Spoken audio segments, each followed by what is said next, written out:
Mina olen Olan, tulen TTÜ-st ja robootikaga hakkasin tegelema ka 2006 aastast TTÜ robotiklubis.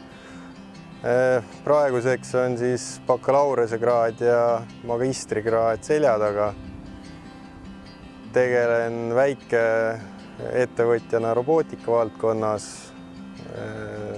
Ja siuke robootika on alates TTÜ robotiklubist külge jäänud. Eelmisel aastal osalesin DJI droonide takistussõidus ja saavutasin seal esimese koha.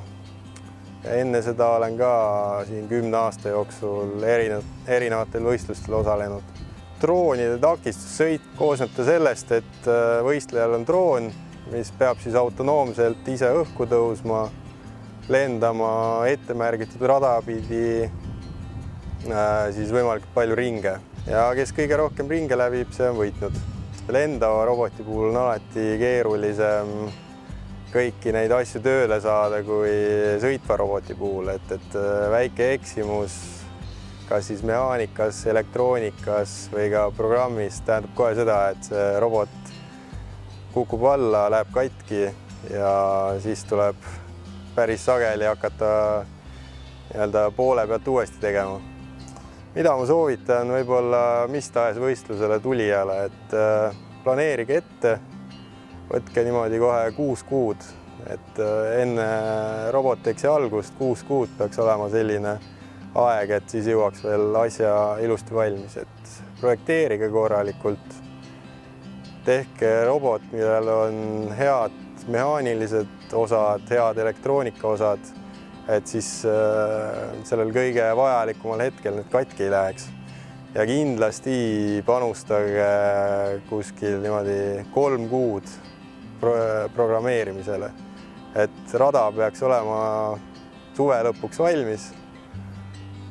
Seal peal siis hakkab programmeerimine ja 3 kuud on siuke, et järjest intensiivistumalt siis panna vunki juurde ja et viimasel päeval siis kõik ilusti töötaks ja et viimane öö ei peaks enam midagi tegema, vaid rõõmsalt Robotexile minema.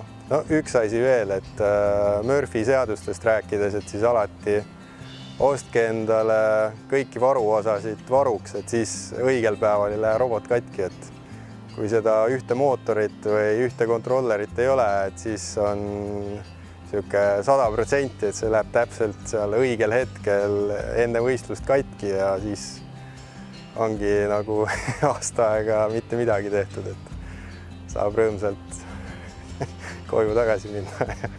Tulge kindlasti Robotexile, et see kasvab maailma suurimaks robotivõistluseks. Praegu on juba Euroopa suurim. Seal saate reaalseid kogemusi.